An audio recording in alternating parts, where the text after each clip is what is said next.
Jaipur south police ने ठगी करने वाली टटलूबाज गैंग का पर्दाफाश करते हुए 50 लाख की ठगी करने वाले 5 आरोपियों को गिरफ्तार किया है। गैंग अब तक 50 से ज्यादा वारदातों को अंजाम दे चुकी थी। यह गिरोह सोशल मीडिया पर नकली नोटों के बंडल दिखाकर लोगों को लालच देता था और मौके पर नकली नोट थमाकर फरार हो जाता था। पुलिस ने आरोपियों से 2 थार गाड़ियां, एक Swift car, 2 power bike, 5 mobile, 40 SIM, 62,000 रुपए नकद और 3,50,000 के नकली नोट बरामद किए हैं। डीसीपी राजश्री राज ने बताया कि लगातार मिल रही शिकायतों के बाद विशेष टीम बनाई गई। टीम ने पहले अमित कुमार को पकड़ा, जिसकी जानकारी पर गैंग के बाकी सदस्यों की पहचान हुई। गैंग इंस्टाग्राम पर 1 रुपये के बदले 5 रुपये देने का लालच देकर लोगों को फंसाता था और मानसरोवर मेट्रो स्टेशन क्षेत्र में सक्रिय था। पुलिस पूछताछ कर रही है और भी खुलासों की संभावना है।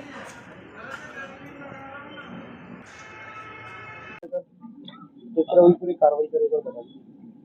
कि कुछ दिन पहले हमारे पास सूचना आई कि जयपुर शहर में एक टटलू गैंग सक्रिय है जो लोगों को नकली नोट दिखाकर उनके साथ लूटपाट करती है, मारपीट करती है और पिछले कुछ दिनों में कई वारदातें इस तरीके की कर चुकी है। इस सूचना को हमने अपने स्तर पर खुद डेवलप किया। इसमें एसएचओ पत्रकार कॉलोनी और उनकी टीम थी, साथ में डीएसपी थे, एसीपी मानसरोवर के नेतृत्व में ये सारी सूचना डेवलप की गई और उस सूचना के आधार पर पहले यहाँ पत्रकार कॉलोनी में हमने उनको पकड़ने का प्रयास किया। उनका लोकेशन निकलवाया था, टेक्निकल एनालिसिस करके उनको काफ़ी पकड़ने का प्रयास किया, बट उस दिन वो भाग गए। ये करीब 3 दिन पहले की बात। उसके बाद जो है एक व्यवस्थित तरीके से 4 अलग अलग टीमों का गठन किया गया और पिछले 3 दिनों से हम कंटिन्यूअस कार्रवाई कर रहे थे। इसी क्रम में सबसे पहले हमने झोटवाड़ा में एक फर्जी कॉल सेंटर पकड़ा, जहाँ से 2 लोगों को हमने गिरफ्तार किया। करीब 40 सिम कार्ड वहाँ से पकड़े गए और फिर उनके पूछताछ के आधार पर अभी तक ये सामने आया है कि ये जो गैंग है ये बेसिकली अलग अलग जो सोशल मीडिया साइट्स हैं, इंस्टाग्राम हो गए, फेसबुक हो गए, वहाँ पर फोटोज डालती हैं, नकली नोट का उसमें इस्तेमाल किया जाता है, रील्स डाले जाते हैं कि आपको 1 रुपए के 3 रुपए मिलेंगे या 1 रुपए के 5 रुपए मिलेंगे। इस तरीके के रील्स बनाकर डालते हैं। फिर लोगों को लालच देकर किसी सुनसान जगह बुलाया जाता है, वहाँ पर नकली नोट, यहाँ पर आप देख सकते हैं करीब हमने 3.5 लाख रुपए भी नकली नोट हमने बरामद किया है। नकली नोट दिखाकर पहले उन्हें लालच दिया जाता है, फिर उनके साथ मारपीट करके, लूटपाट करके उन्हें सुनसान जगह पर छोड़ दिया जाता है। अभी तक इस पूरी कार्रवाई में हमने 2 थार गाड़ी जब्त की है जो कि वारदात में इस्तेमाल हुआ था, एक स्विफ्ट गाड़ी जब्त की है और 2 पावर बाइक इस्तेमाल की है, 2 पावर बाइक जब्त की है।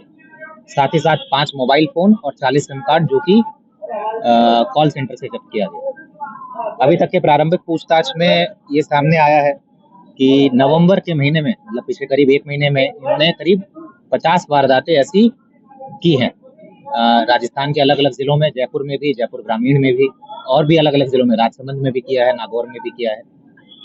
हमने अपने स्तर पर इन परिवादियों को ढूंढा है और पिछले 2 दिनों में 5 प्रकरण जो है हमने जयपुर कमिश्नरेट में दर्ज कराए हैं, जिनमें से मोहाना में है, पत्रकार कॉलोनी है, झोटवाड़ा का भी एक परिवादी था, वहां पर दर्ज कराया, श्यामनगर में दर्ज कराया। ये हमने अपने स्तर पर परिवादियों को ढूंढकर करीब 5 प्रकरण दर्ज कराए और भी अभी पूछताछ कर रहे हैं। अगर और परिवादी आएंगे तो और प्रकरण हम इनके विरुद्ध दर्ज कराएंगे।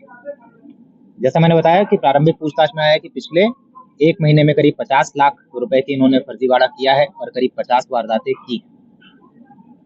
साथ ही साथ जैसा आप देख सकते हैं कि इनके पास रस्से भी हैं, टेप भी हैं, तो जो भी अपहरण करने के लिए, लूटपाट करने के लिए जो भी सामग्री होनी चाहिए, सब इनके पास से मिले। सर ये किस तरह काम करती है इनकी टीम है, मतलब अलग अलग टीम है, टीम 1 A B C?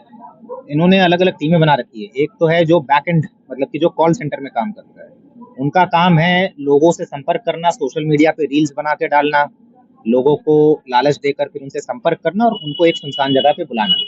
फिर ग्राउंड लेवल पर जो ऑपरेशंस की इनकी टीम है, जो ग्राउंड लेवल पर जाकर जो डराती धमकाती और लूटपाट करती है, उसके लिए अलग टीम। तो इस तरीके से 2 टीमों का इन्होंने गठन किया हुआ है और इसमें 5 लोगों को हमने गिरफ्तारी की है। सब जो है 20 से 25 वर्ष के युवा है, अलग अलग जगहों के हैं। एक झुंझुनू का है, सीकर का है, फुलेरा का है, जयपुर का भी है और कुछ और लोगों के भी नाम सामने आए हैं। उनके पीछे भी हमारी टीम लगी हुई है और अगले कुछ दिनों में उनको भी हम गिरफ्तार करेंगे। सर आरोपियों का पुराना रिकॉर्ड क्या है सर? इनमें से 3 आरोपियों का जो प्रारंभिक तौर पर हमने निकलवाया है, 3 आरोपियों का पहले का आपराधिक रिकॉर्ड है, चोरी का है, मारपीट का है। बाकी और डिटेल में लोकल थाने से आपराधिक रिकॉर्ड हम मंगवा रहे हैं। सर मुकदमे अभी दर्ज हुए हैं या फिर पहले भी दर्ज हो चुका है मुकदमे? ये पहले से दर्ज थे कई, क्योंकि पारिवारिक कई मुकदमे भी दर्ज नहीं कराते थे सर। असम से आते थे, लखनऊ से आते थे, दिल्ली से आते थे। जो ये लूटपाट वाला और ये जो फर्जीवाड़ा मुकदमा है, ये हमने अपने स्तर पर अभी परिवादियों को ढूंढकर दर्ज कराया है। जो पहले के इनके मुकदमे हैं वो चोरी के हैं, मारपीट के हैं। तो ये वाला जो है पहले परिवादी हमारे पास कोई खुले तौर पर वो भी आने में थोड़ा संकोच करते हैं, क्योंकि वो भी जब इस तरीके की वारदात में जब शामिल होते हैं तो वो भी लालच की वजह से शामिल होते हैं, तो वो खुलकर सामने नहीं आ पाते हैं। तो हमने उनको मोटिवेट करके उनके तरफ से ये 5 प्रकरण अपनी तरफ से दर्ज कराया है परिवादियों से संपर्क करके। गाड़ियां जो है सर क्या इसकी की रकम से, लूटी की रकम से? वो पूछताछ में आएगा।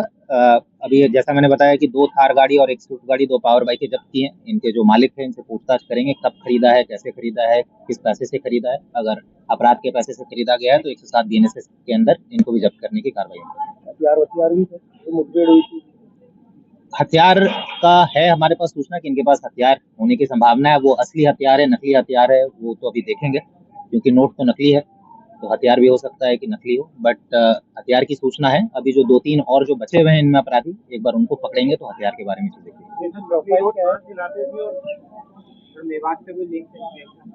नहीं, मेवात से अभी कोई नहीं। हाँ, ये नकली नोट हाई क्वालिटी के नहीं है। ये केवल लोगों को दिखाने के लिए शुरू में पहला लेयर जो नकली नोट का लगा देते थे, बीच में फिर या तो साबुन टिका दिया या फिर कुछ और रख दिया। वो बेसिकली लोगों को दिखाने के लिए, रील्स बनाने के लिए इस्तेमाल करते थे। जब गाड़ी के अंदर बुला लेते थे तब दिखाते थे। तो ये केवल लालच देने के लिए इस्तेमाल है। ये हाई क्वालिटी के नकली नोट्स नहीं है। इनकी प्रोफाइल क्या है? जैसा मैंने बताया कि अभी नवंबर का हमें एक डायरी भी मिली है। इनके पास एक डायरी मिली है जिसमें हिसाब किताब है। अभी केवल नवंबर का इसमें हिसाब किताब हमें मिला है। नवंबर में इन्होंने करीब 50 वारदातें की हैं और करीब 50 लाख रुपए का ट्रांजैक्शन हमें इसमें मिला है। अभी और डिटेल में पूछताछ करेंगे तो पहले कितनी और वारदातें की हैं इसके बारे में स्थिति स्पष्ट होगी। सर ऑफेंस क्या लगाया है सर इनके ऊपर, किस तरह की? लूट का और संगठित अपराध अभी आजकल बीएनएस में नई धारा है 112 संगठित अपराध से संबंधित, वो भी धारा लगाई है और लूट का भी लगाया है। इनकी प्रोफाइल क्या है? जैसा मैंने बताया, ये सब 20 से 25 वर्ष के युवक है और बहुत ज्यादा पढ़े लिखे नहीं है। राजस्थान के अलग अलग जिलों के हैं। एक झुंझुनू का है, एक कुल्लू का है, एक फतेहपुर का है, 2 जयपुर के हैं। सर इनके और भी गैंग के 5 आदमी हैं। अभी जैसा मैंने बताया ये 5 है और भी लोग हैं। इनमें कुछ लोगों को हमने नामजद भी कर लिया है और उनके पीछे भी टीमें लगी हुई है। मैन आका कौन है सर इनका? अभी इनमें से जैसे 2 लोगों को जो पकड़ा है वो प्लानिंग में और सारी चीजों में वो इन्वॉल्व थे। जो ग्राउंड लेवल ऑपरेशंस के अभी 4 लोगों को हमने और नामजद किया है। ठीक है, जैसा मैंने बताया कि वो भी अलग अलग जिलों के रहने वाले हैं। कोई निमका थाना का है, कोई चूरू साइड का है। तो एक बार उनको जब लाएंगे तो और भी चीजें स्पष्ट होंगी कि भाई और कितने लोगों की संलिप्तता है। पीयूष चौधरी का क्या बैकग्राउंड है? पीयूष चौधरी पीयूष चौधरी अभी तो इसमें पीयूष चौधरी का कोई नाम नहीं है। गैंग का मैन लीडर वही ऑपरेट कर रहा है। वो भी पता चलेगा, एक बार जब लेकर आएंगे तब पता चलेगा। सर पैसे का बंटवारा किस बेसिस पे करते थे, किसको कितना मिलना है, क्या है, कुछ तय किया होगा? नहीं, ये देखिए, ये तो एक साथ सब इकट्ठा होते हैं, फिर जैसे जैसे पैसे आते हैं उनकी उनकी अपने अपने जिनके जितना योगदान रहा है उस हिसाब से बांट लेता है। ऐसा कोई फिक्स नहीं है कि इसको 10% मिलेगा, इसको 20% मिलेगा, उस तरीके से। कोई कॉलिंग का क्या इस्तेमाल करते थे, सिम को यूज करके डिस्ट्रॉय कर देना है? नहीं, अलग अलग सिम इस्तेमाल है। जैसे 40 सिम कार्ड तो हमें वहां से मौके पर से मिली है, तो डिस्ट्रॉय तो नहीं करते थे, बट एक बार सिम इस्तेमाल किया फिर उसको हटा देते थे, उसको इस्तेमाल फिर नहीं करते थे। और सारे व्हाट्सएप कॉल करते हैं। टेलीग्राम पर इनके बेसिकली अलग चैनल बना रखा है, तो इंस्टाग्राम पर भी रील्स बनाकर अपलोड करते थे। ये सिम इनके नाम से ही है या ये सिम? अभी इस बारे में अनुसंधान करेंगे, ये सिम किनके नाम से है, कैसे इशू हुआ। अगर उसमें भी अगर किसी की संलिप्तता होगी कि भाई अगर कोई पीओएस मशीन वाले अगर इस तरीके का सिम जो है विक्रय कर रहे हैं विदाउट ड्यू डिलिजेंस, जो भी उनको प्रक्रिया की पालना करनी है, तो उनके विरोध में कार्रवाई। सर जिसकी टीम है उससे भी कार्रवाई करेंगे? जैसा मैंने बताया कि ये सिम किसके नाम पर है, एक तो उनसे उनसे भी अनुसंधान करना है, दूसरा जो पीओएस मशीन वाले, जो टेलीकॉम कंपनी वाले जिनको सिम इशू करने के लिए अधिकृत किया हुआ है, उनकी भी अगर कोई भूमिका आएगी कि वो विदाउट प्रॉपर प्रक्रिया की पालना किए, विदाउट दस्तावेज देखे अगर सिम इशू कर रहे हैं तो उनके विरुद्ध भी हम कार्रवाई करेंगे। सर, ये रील्स के माध्यम से फ्रॉड करते हैं, तो इसकी अवेयरनेस के लिए आप लोग नहीं, बिल्कुल। देखिए, साइबर क्राइम जो है, मैं हमेशा कहता हूँ कि साइबर क्राइम या इस तरीके का जो अपराध होता है सोशल मीडिया के मार्फत से, उसमें सतर्कता ही बचाव है। कोई भी चीज जिसमें आपको लालच दिया जा रहा है, 1 का 5, 1 का 10, 1 का 3, ये आप मान के चलिए कि फ्रॉड ही है। सही तरीके से इतने कम समय में ज्यादा पैसा कमाना ये मुमकिन नहीं है। तो कृपया करके ऐसे जालसाजों के चक्कर में ना आए। कोई भी इस तरीके का अगर झांसा दे रहा है तो मान के चले कि फ्रॉड होने की पूरी संभावना है। प्रॉपर ड्यू डिलिजेंस करें और उसके बाद ही कहीं अपना पैसा लगाएं।